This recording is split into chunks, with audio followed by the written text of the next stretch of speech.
Welcome to the Maverick Podcast. Hello to everyone. I'm Kathy Rose, your host, and special shout out to all the pioneers, all the independent thinkers, and the free spirits in the world. I have really enjoyed getting so many emails from the free spirits around the world, all around the globe, talking about how grateful they are to discuss Maverickism. I am so glad to connect with you all. Today, we have a very special guest, David Lawrence Palmer, also known as the Leo King, an amazing astrologer and a big force in the astrological community. So come on board, David. How are you doing, Kathy? I am doing spectacular, or as my son would say, amazing. You know, I have this wonderful, wonderful Piscean son. And even when he was 4 years old, I'd say, "Hey, how you doing?" He'd go, "I'm amazing." And I know I took lessons from him. He's just a sweetheart. Anyway, how are you? Are you doing great? You know, I am always doing great in life. I always find the shiny side of things. I guess that's the Leo in me. But I love that Pisces way of living because there is the sparkle of Pisces. No matter what's going on, there's always that sparkle. And as a 12th house Leo, I could really connect with that Pisces energy, you know, but it's weird being a Leo in the 12th because it's always Disneyland, but you know, you always have to find that sparkle. And as a Leo, we can get frustrated and stuff like that, but you always gotta be positive, and that always overcomes everything. So yes, and it's also about learning flow. Anybody 100%. who has planets in the 12th house need to learn about flow. It's part of their life purpose. Flow, surrender, release, trust, faith, all the above. Yeah. Yeah, and honestly, it seems like such a hard thing to do. You have a lot of lessons, but the spiritual journey is the best place to go for that, and that's where all roads lead as a 12th house, and that's where it becomes like your first nature, not just your second nature, your first nature, and it's the true blessing in life. You are a maverick, and you have done amazing things in the astrology world with starting your own channel, having a very successful app, creating a huge following, being very dynamic, and you did it relatively young, and you did it in a short period of time. You decided to do it, you pioneered, and you achieved it. But along the way, being a maverick and being dynamic, I'm sure you've learned a lot. There are blessings that you receive from being a pioneer, and sometimes there are challenges that come up, right? There are many challenges, but tenacity and having a goal is a very powerful thing in life. And you learn a lot when, especially it comes to your abilities. Like that to me is easy. What the hard part is realizing how much it takes to stay committed in life to something, and your personal life can take a cost. And there's definitely great things with achievements, but you have to balance that out with your personal life, and to realize that sometimes it could be a lonely road. And there's a lot of moments where you might have great strives, and you might have, you know, lots of people, you know, clapping you on, but you know, especially in today's world with media and social media, you can feel that so much, and it's a blessing, but to have a personal life that has that support can be really difficult. You know, that's incredibly true. And I am grateful every single day for my amazing husband. I've been married 32 years now. And for me, I think it's the best accomplishment I have had in this lifetime, is to manifest such a great man like my husband, and to feel loved and to experience that connection. So that part is wonderful. But, you know, Mavericks, if you read about people who have the Maverick personality, one of the characteristics that stands out is that persistence and that determination and that sense of, I will do whatever it takes to reach the goal. That tenacity flows through the Maverick spirit. In fact, I have a high dose of Maverickism too. And I know that I have crossed the line many times when I should have released and let go, and I didn't. And have been learning that lesson my entire life: when to let go, when to surrender, when to listen to the signals that are there rather than push through, right? And you're an athlete too. So, I call it the jock mentality, which is I could probably have a broken ankle and a broken arm, but I would still go in and play the game, right?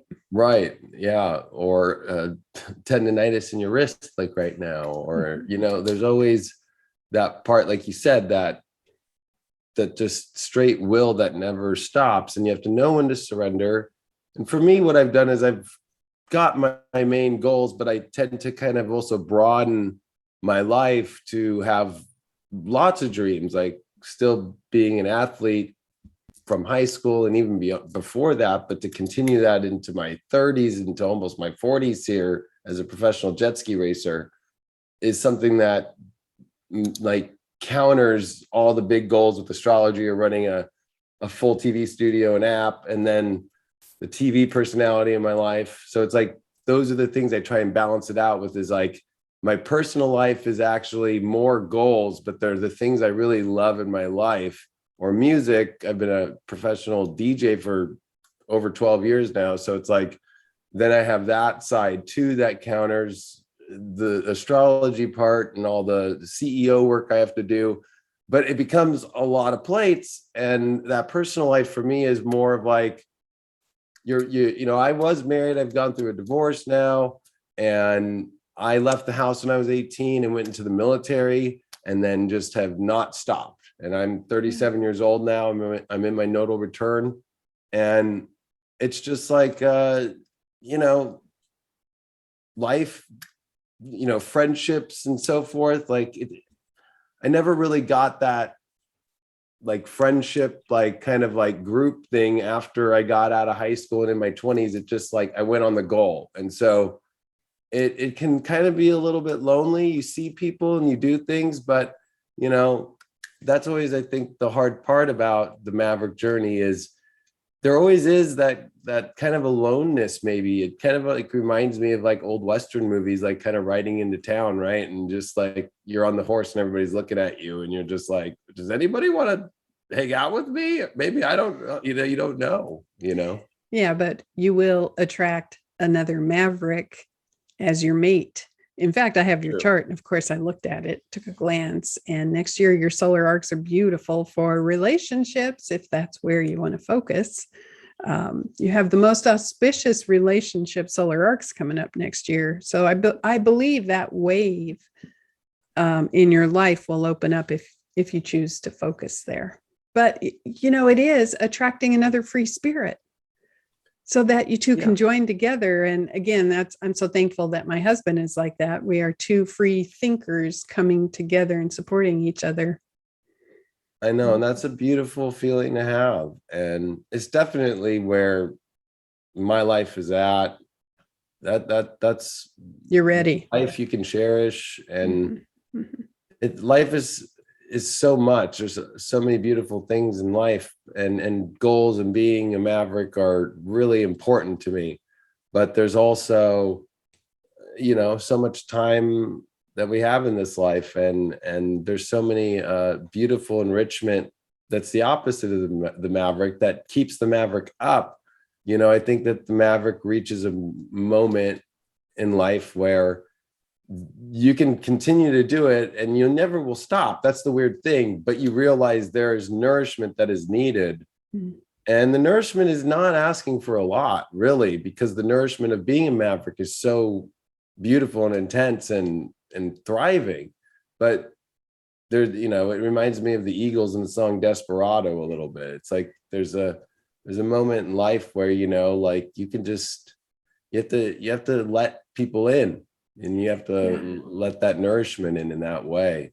But there comes a moment for all of us when we finally know who we are, accept who we are in a very deep level, and we settle down within ourselves.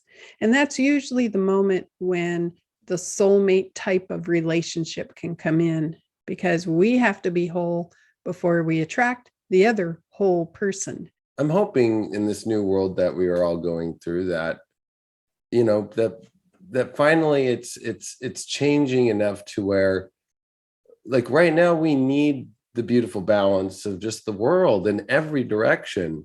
But like, look at the world in the way that men have kind of pushed it, and there's great things to say about it, but like the feminine touch is what makes it beautiful and makes it so whole. And that's how I'm a big hermetic alchemist. Like in all the study that I do in astrology, really it's hermeticism and all hermetic alchemy that really has changed my work over the years. And it's always this beautiful, whether it's yin and yang or it's this masculine feminine in harmony. And really that what Mercury represents is the neutrality and the understanding of both sides in life. And I feel like it's just so important to understanding how to alchemize in life, or to create this magic we do as astrologers. We see that in a natal chart, we see that in the zodiac, we see that in the nature of the planets, and this beautiful harmony between both masculine and feminine. And like that's what's missing in this world that's so simple. Really, when I look around at this crazy world today, I feel like Mavericks are just ones of common sense, and we get kind of shot at for saying the common sense. And that's really where we're at right now, is we're in a world that's lacking a lot of common sense. And I feel like that's usually what I'm getting shot at the most with. So I'm kind of like, what? And I'm really into human design as well. I really took to that. It took me a while to get into human design, but it's really fascinating. I'm a 5/1 in that particular type and profile, manifesting generator, and the 5 line is the heretic, but it's really being projected upon because it's saying common sense. Mm-hmm. And, yes, but it takes courage to do that, and it is part of your purpose to do that, to make waves, to make ripples, to rock the boat.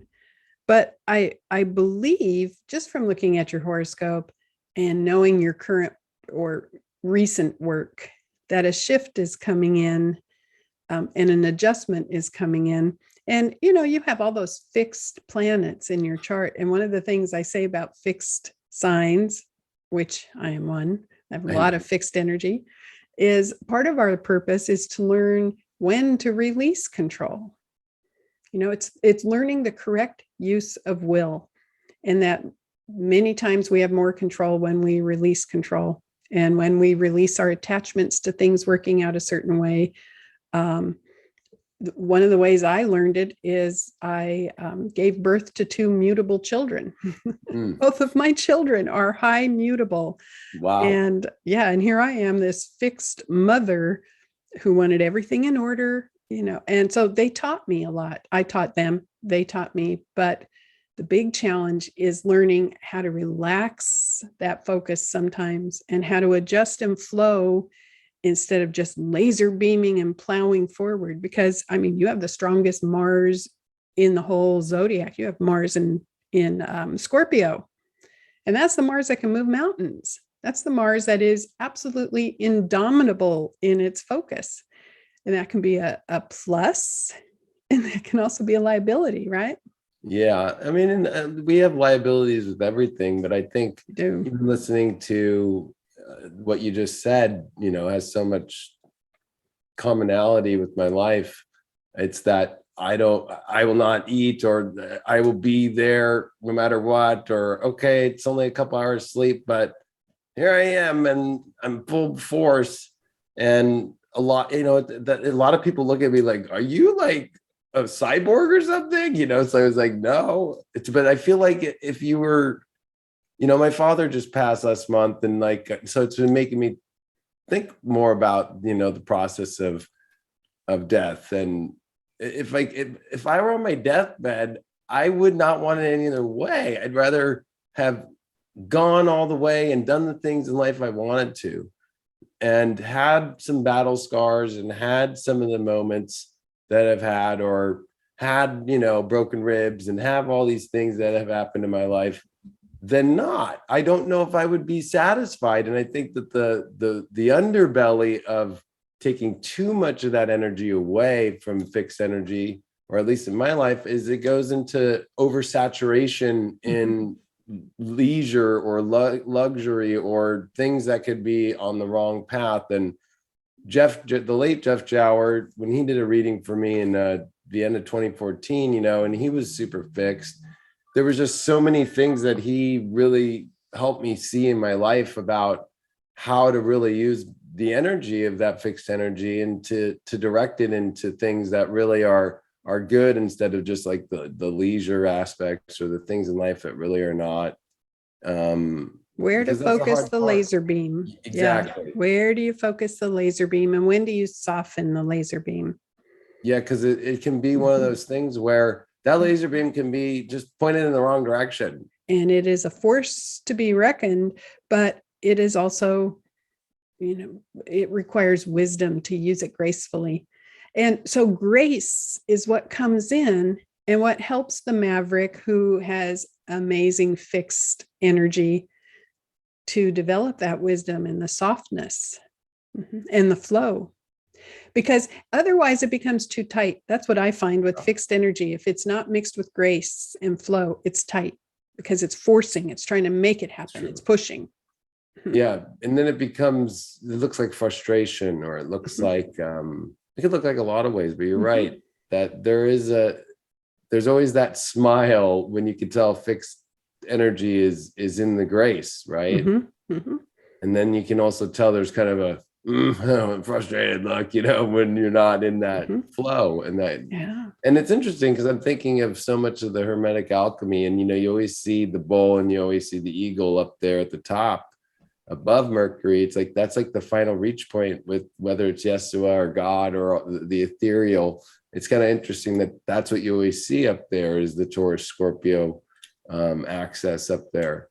And there's something about that, as you said, it's like a force that just can handle anything and get through anything, but it has to have grace. And that's what, the idea of the divine really is grace. And so having Taurus Scorpio, I feel in my chart especially, it's one of those things that helps me understand what's the most valuable thing in the world, this graceful divinity that we are connected in, the beautiful, spiritual world that we commit our lives to. And that scorpionic energy, that passion and that intense and that edge too. Really, I love a Scorpio energy because it's the edge that I love about life. It's about, not being afraid to still live your life with the power that's there. And the passion and the intensity. The motto for Scorpio is, if I'm going to do something, I might as well take it to an extreme, because it's not worth doing if I don't take it to an extreme. That's Scorpio. Yes. Yeah. And still realizing that the divine's behind that, and almost smiling with you, because I feel like a lot of people get kind of scared to do things in life, or feel with intensity. Yeah. And it could even be just from feeling like, oh, well, maybe God wouldn't like that if it's too much or something. I always laugh, especially in love and stuff.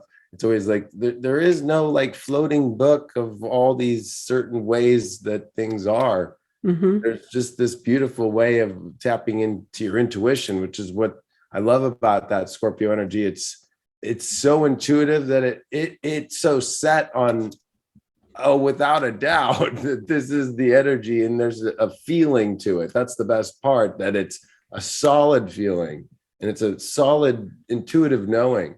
And that, that's one thing in life that I would say that Maverick energy has, is like, oh no, I it's not a Sag, like, oh, I know because I've researched enough. It's a scorpionic. It's in the gut. It's in the gut. And I'm going in and doing this because that's what it is. And and you have to learn to have grace with that too. But it's a thriving feeling. Mhm. As you probably know better than anybody, what that feels like. It's just it's life force energy. That's what it is. So where are you going to make an adjustment in this next phase you're going in? Because I mean, I look at your chart and I see clearly there's a new phase.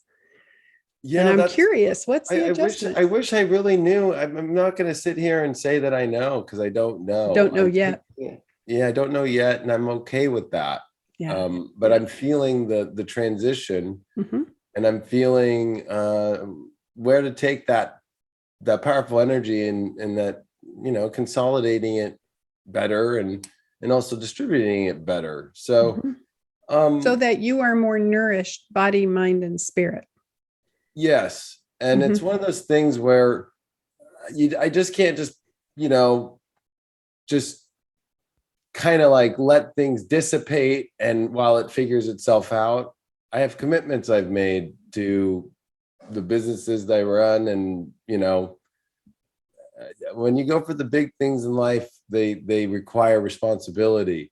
And so in order to make transitions, you have to kind of slowly set the ship to the right direction, and you plan and you plan and you keep those responsibilities until you move everything in the proper place. And that's one thing that I've always had in my life that I feel like in a good Maverick has is responsibility, and making sure that responsibilities are a powerful and beautiful thing. I love having responsibility in my life. I'll be honest, if I didn't have all the responsibilities I have, I think I would be wild and crazy on the streets and not be a Maverick that would be doing a show with you right now.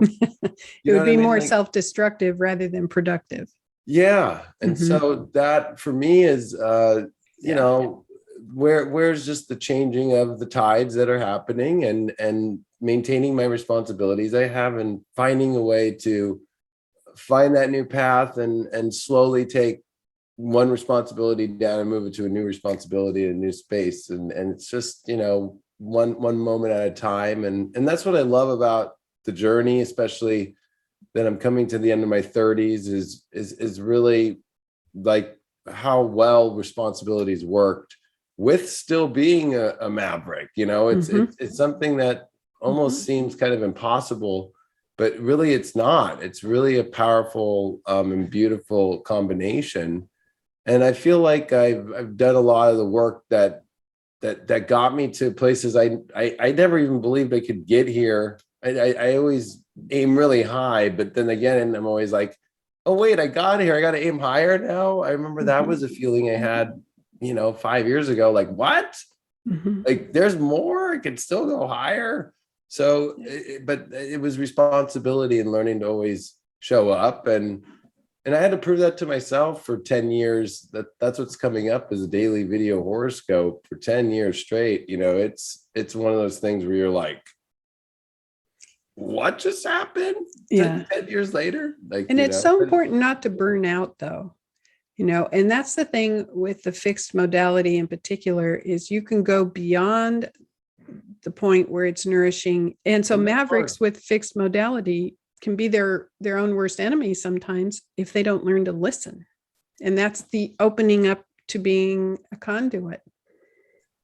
Yes, I think where I have a difficulty, and I'm probably sure others relate with this, is everything that we do in life, it's all about living it fully. But, like for me, it's a crazy life running a TV studio with multiple talent. Then I'm the main talent, and then running all these new technologies all the time, and the app. And then, I got to go race. So I got to go drive 4 hours and tow a huge fifth wheel with all the jet skis and get the fuel and load it up and do all these kind of things, which usually is like a race team is doing for a week, while I'm doing all this other work, and then stay up all night the night before, then just get 2 hours of sleep, and then drive out to the desert, set it all up, put it all out there. And then I'm doing 75, 77 miles an hour around a turn the next morning with 4 hours sleep.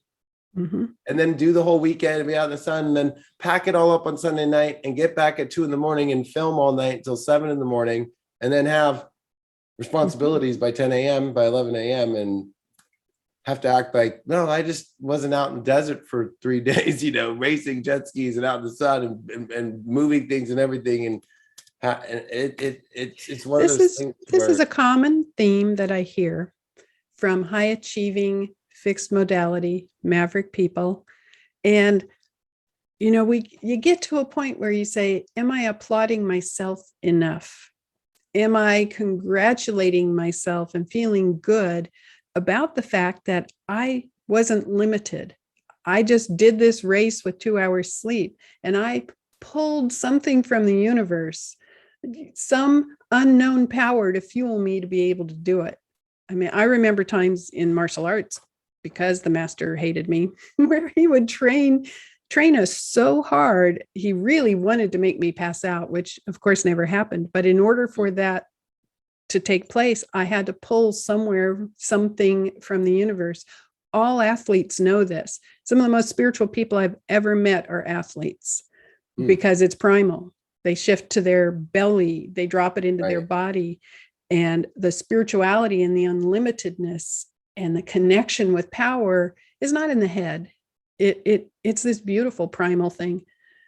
But that sense of, I just went past my limits, and I don't know how I did it, but it was magical and mystical and awesome. That requires self-appreciation, self-love, and self-applause, because it's sacred and no one can take that from you, and you can't describe it to anybody. Yeah. And where I think I was trying to go with that is I always say, what else would I be doing? like I feel like I have a problem with just doing nothing, if that makes sense.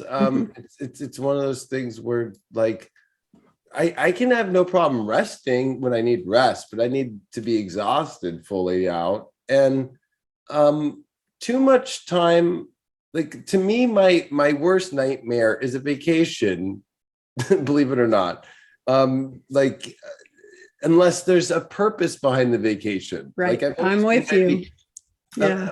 I always make the vacations of to me, a vacation has been astrology conferences where you and I met for the first time or whatever, that to me is like, oh, we're staying at a hotel. Great. At least we're doing something at the hotel. Yeah. Just sitting at the beach all day at a hotel is not my idea of fun. Like that's almost like, I don't know how to describe it. And there's moments I have for that. So I'm not going to lie and say I don't like that, but it's like very minimal. But you have Mars and Scorpio conjunct an angle, and you live on your Mars line in astrocartography. So for people who are listening who don't know a lot about astrology, there is something called astrocartography where we take the chart, we take the planetary lines and put them over the globe, the map of the Earth. And if you live on a planetary line where your relocated chart will have that planet angular, that energy becomes very strong. So you're living on a Mars line, which is going to amp up that intensity. I had sent you a message and mentioned the fact that I was born and raised in Denver, which is my sun line. And man, ego and shining and competition and ambition were so strong for me in Denver. And it was a beautiful thing. But when we moved to Virginia Beach, it changed my relocated chart. And I'm now living on a Saturn and a Pluto line, which sounds ominous compared to a sun line, right? Right. And the average astrologer or average like astro.com, if you read their astrocartography for their meanings for the sun line or Saturn line and Pluto line, would say, oh my God, you're going to be depressed. It's going to be awful, on and on and on. But it's been great. We've lived here 25 years, but it is more serious. It is more grounding. And in some ways, I'm glad I moved here because I developed an inner discipline that was very different from the sun line. But when I researched Saturn and Pluto line and I thought about it, I also had in the back of my head, I am not going to let astrology control me. I get to decide my experience, and I get to decide how I live this. Just like when we look at a horoscope, it is spiritual arrogance to look at a horoscope and proclaim you know how a person is living that chart. The descriptive aspect that many astrologers have when they say, well, you are like this and you are like that, and they describe personality. I get really agitated with that, because we don't know if the person is living their chart in the highest level or the shadow. We don't Right. know how they are choosing to represent the energies in their horoscope. They get to choose. I think you have to have a conversation. Yeah, I think it's more evolutionary too, right? About the soul. I think it's Oh, a soul absolutely. thing. And Yep. so, to me, it's not so much about characteristics or whatever, more about, hey, this is a moment here where you got a choice here that the universe is offering some amazing moments of evolution or not. And these are the things in the chart that you have that are strengths that you can use or not. It's like really giving people that beautiful awareness that they are coming into some amazing pivot points to make their life however they want to make it. Yep. The development of the soul, and astrology triggers moments of high development. And then the person who is living the chart gets to choose to what level they take that. Something because you can't let it control you, because it's like, especially I've had lots of hard transits. We all have. We've all never. There's hard transits. There's positive ones, but I always look at I remember when I really got into astrology and I was looking at the younger parts of my life when I was like, these were the most amazing moments. I'm like, if I would have been an astrologer then, I probably wouldn't have gone, because they were the most craziest transits I would have said no. Right. And that made me realize, like, wow, those were actually the most amazing moments in my life. And they were the most craziest aspects I'd ever seen. Like, I would have just told myself, no way, like this looks too dangerous or something. And it's just like, wow, Exactly. I'm glad I went with my gut and I went with my soul at that time before I was an astrologer. And I even knew those transits, looking at those most pivotal like moments in my life. See, that's the Maverick in me, and that's my soapbox issue. And this is the message I've been putting out in the astrological community for a while. And I have taken some arrows for it too. When, for example, I was speaking to a group, and I can't remember where, but it was a big NCGR group somewhere. And I happened to mention, I said, if you were never taught that a transit from Pluto could produce death and rebirth or intensity or turn you inside out, all the things we hear about Pluto, which are usually negative and fearful. If you had never been taught that and you had a Pluto transit, would you experience that? In other words, what if you were taught from the very beginning, Pluto brings incredible reward and luck and great things, and you believed it? Would you then get that experience during the Pluto transit?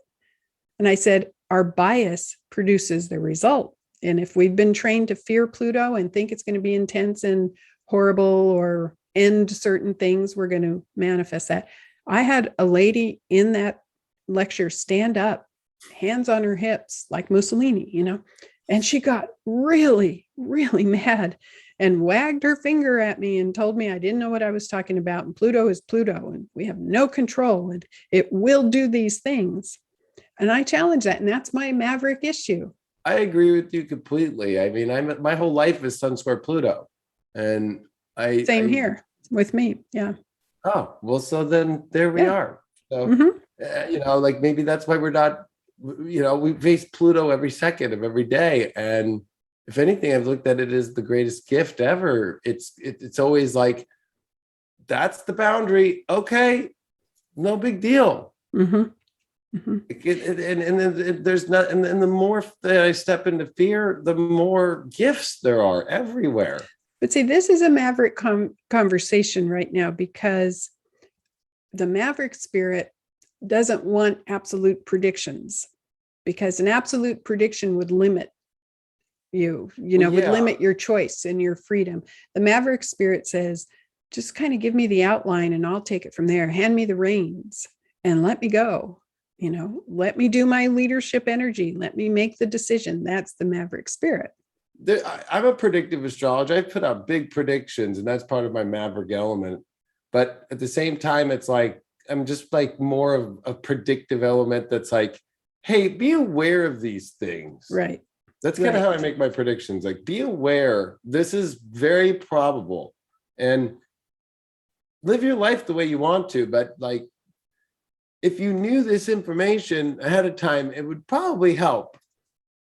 It's like that. That's how my predictions are, and it's like people can get really upset about them, but I just am like, well, these are probabilities, and then when they show up, hey, look at it doesn't stop you from living your life. And I like how you say it's like, give me the reins. What's the outline? Because that's life. Like, it's like they could go anywhere. And I've been through so many moments in my life. I remember when I built the app in 2014, and I had to sign a contract with a tech incubator. It was like a big moment in my life, and I was going through anxiety disorder and panic disorder at the time. And that was I had contacted Jeff Jower, and he was helping me.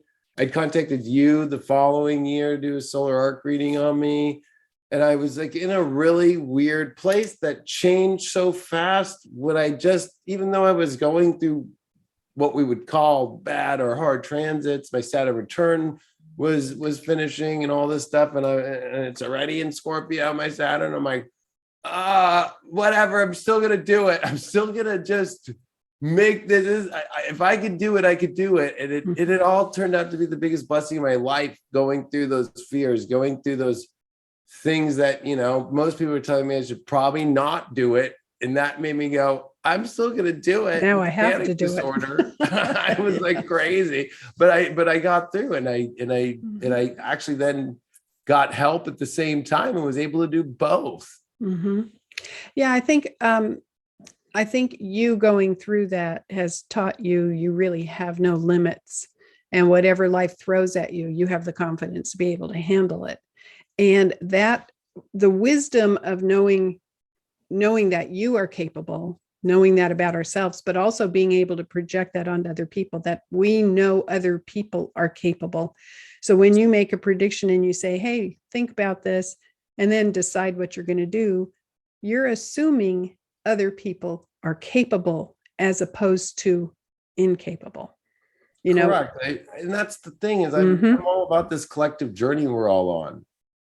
And we are all so capable as a collective to do so much in this world. And I think the hardest part about it, for me at least, and all the work that's been done and what I've experienced through all the people in our astrological community, we've all done so much beautiful work. And then, it's just like the world's so crazy and different. But to me, I'm looking at it as like, no great shadow comes without some of the most powerful light that's creating that shadow. And so it's like every day reminding myself that these moments we're living through in these wild times are creating something that we can actually have a good probability of knowing that the most beautiful era is upon us, because the shadows are from a bigger light. And so it's what keeps me going every day. But you have chosen to do Maverickism with high visibility. Yes. That's your path. You needed to learn how to manage ego, how to manage power, and high visibility. And that's a very challenging path.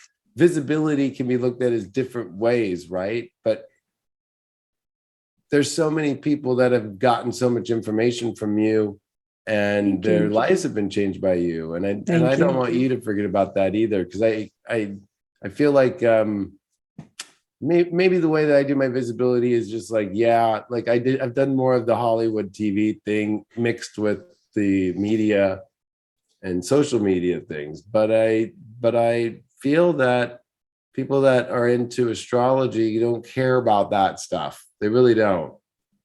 Right. They really care more about the person, and if they're real, and if they're doing the work, and they're willing to have these kind of conversations like we're having right now.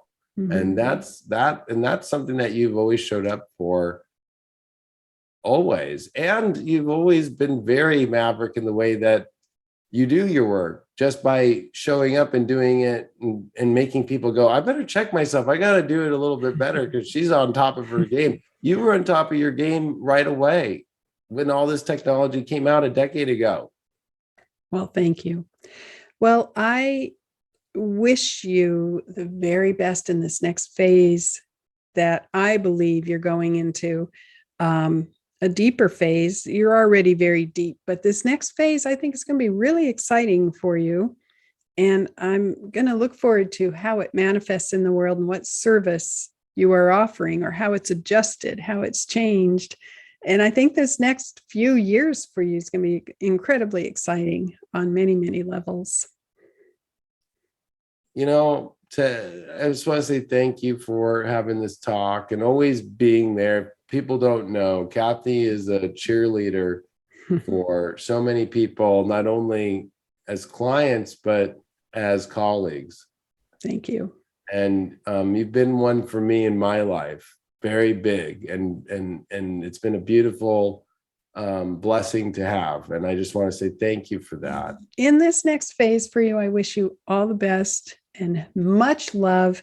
And in your spiritual blooming, which is going to be very dynamic soon, I'm sure. It's already in place, but will grow even larger. You know, I wish you much success, the kind of success that you want, whatever that may be. Yeah, I feel like a blank sheet of paper, but my life is filled with pens now that work, and I can write however I want to write it. Oh, that's a great way to say it. Oh, I love that from the artist's perspective. That's great. Yeah. Instead of, did anybody got something to write on? It's like, I don't know. I've got the colors I want to write with, and I want to do everything that I want to do. And it's like blank canvas, and it's so exciting for what that is. And I'm taking my time with what I'm going to do. It's the next wave. Yeah. It's the next wave for you. So thank you so much for this. And instead of saying goodbye, I never like to say goodbye. I like to say till next time. Yeah. Or till we meet again. Yeah. And I look forward to that. So many blessings. Many blessings. Thanks, Kathy.